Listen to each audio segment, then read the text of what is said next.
I fell in love with Margo the first time I tried to kill her. I placed a gun to the crease in her forehead and pulled the trigger. Did it work? Margo asked me. Clearly, her response told me that it did not. I opened my eyes and found the bullet had flattened against her skull. Margo Purifoy had a condition, one that I don't think any medical book known to man can possibly explain. She was immortal. Of course, before that moment, I doubted her. For 3 months she had insisted that she could not die, and for 3 months I was sure I was talking to a crazy woman. Noose? Tried that. Knife? All the time. Pills? Absolutely. Nothing worked. When Margo reached out to me, I was admittedly baffled by the matter. I don't want to tell you what my trade is, but people don't seek me out because I sell kittens. Margo had found me in the deep recesses of the dark web, and her message was desperate. I'm seeking a way to end my life. I have tried to do this alone, but it seems impossible to do so. I am willing to pay the person responsible for my death a sum of $100,000 that can be exchanged into any currency they wish. Please contact me at gmail.com. My first instinct was to assume that this was some kind of sting operation, an attempt to lure me or one of my colleagues out so that we could be caught in the act and thrown in jail. But for that amount of money, it was too easy to say yes, especially whenever Margo made certain that my identity would be protected. She provided me documents and money before even meeting me, all of which was legal tender. I had the opportunity to leave, but this entire matter intrigued me to no end. She had money, apparently, from the long life she had endured, and she wired it to an account I had set up in the Caymans. Even after that first attempt, she insisted I take it and run. She didn't expect me to stick around and figure out her problems. Margo fascinated me, though. The moment that bullet fell to the floor, I found myself asking 100 questions. How long had she been like this? Her whole life. How long was that? Margo claimed she had stopped counting after year 703. Then I came to the question that probably mattered most. Why did she want to die? When you've lived as long as I have, seen the things I have seen, witnessed the deaths of thousands, kingdoms and nations rise and fall, everything, and I mean everything, becomes meaningless. You're powerless. You lose everything that means being human. Death is the only thing you have any control over anymore, and with that gone, what can you accomplish in life?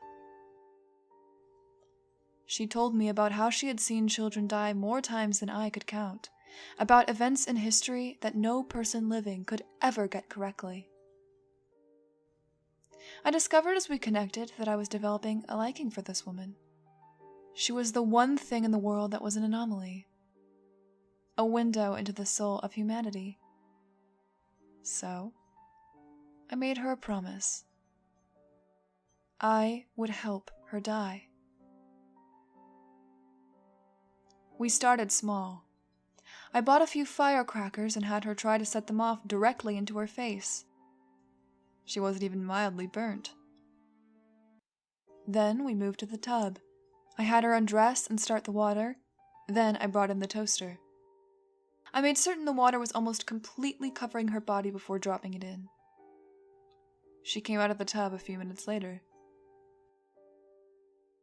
This went on for almost the next 5 weeks, each day a different test. Car accident, nothing. Jumping from a building, nothing. Stabbing her in the face, the eyes, again, it all seemed pointless. At one point, I got her to drink poison and she acted a little sick. But then the next day, she admitted she was faking.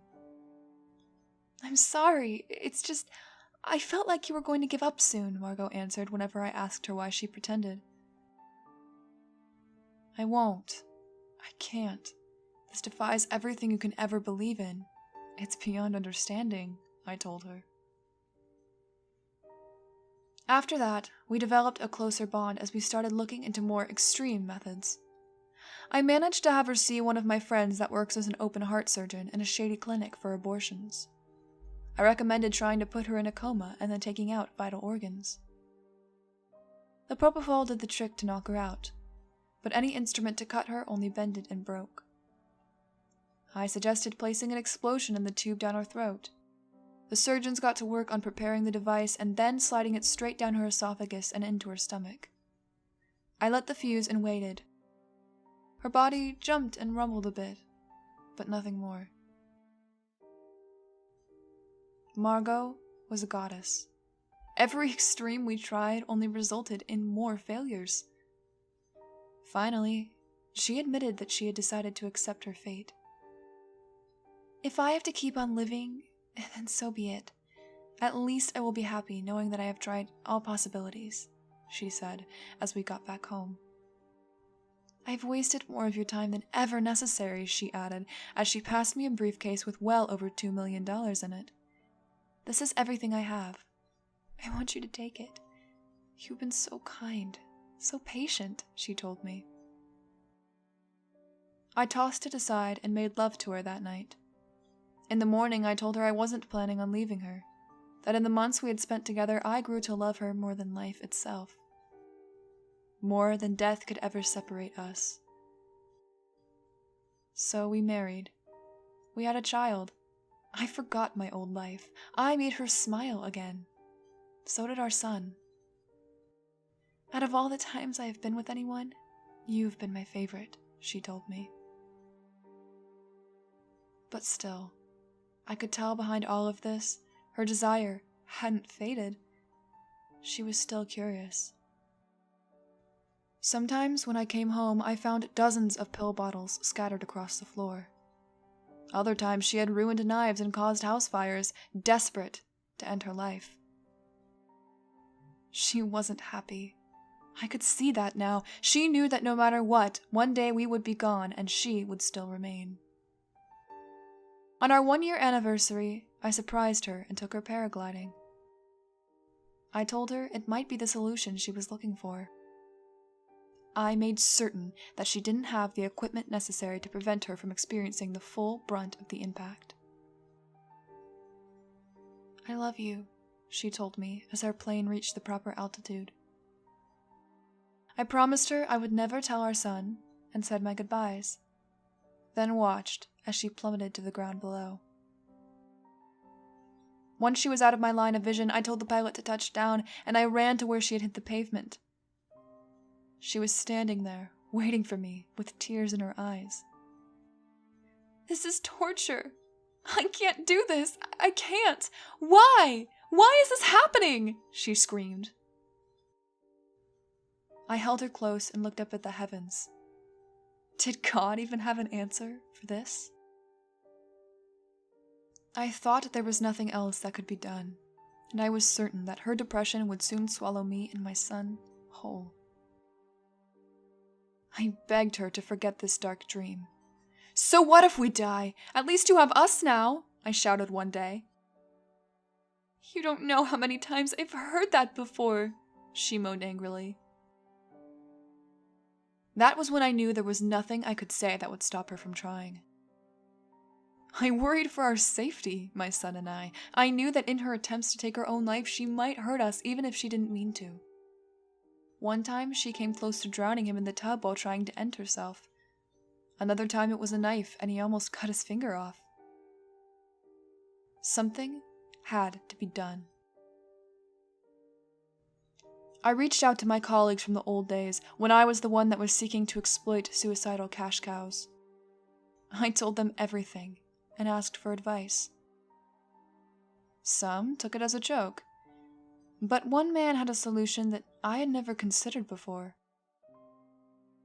Take her out to sea and dump her with stone weights on her legs. She may not die, but she'll never bother you again. I showed Margo. She said it was worth a try. We got a babysitter and set out for the coast a few weeks after that. As we moved toward the open ocean and I got things ready, I asked her if she was sure this was what she wanted. It's the only way, right? She said as she hugged my neck. We said our goodbyes and I watched her sink into the darkness below. I thought that was the end of it, that Margo was gone forever. But then she came to my door again, sobbing like an infant. She was covered in wet seagrass and moss, a tangled mess of barnacles covered her skin. The current had swept her along and the ropes that had tied her down had eroded. Water had filled her lungs for days on end. By all accounts, she should have been dead. Margo felt everything, though. It's hopeless. This is punishment. I just know it, she screamed. I comforted her as our son watched on in wide-eyed confusion. I told her that we would think of something. But years went by and nothing came of it. Our son grew up and learned of his mother's condition and the sadness that crept into our lives because of it. Why does Mom not want us? Why can't she just be happy? He asked. It wasn't something I could explain. Margo isolated herself from us, going on trips for days to find doctors or get high on drugs or even terrorists. Absolutely nothing seemed to work, though. Then one day after dinner, she tried to choke on some food and our son jumped up and tried to help her cough it up. Get away from me! Just get away! She screamed as he performed the Heimlich maneuver. She slapped him across the face. I stared in shock as she sobbed and ran off to our bedroom. My son only stormed out, angry and confused. This had gone on too long. I knew that if it continued, her curse would destroy our lives altogether. So I consulted the dark web again and looked into the mystic arts, spells, and tomes that no man dared read. I found one that I felt would fit the bill and bought it during a Christmas sale. When I showed Margo, she seemed hesitant to even give it a try. But since it was the last resort, she eventually conceded.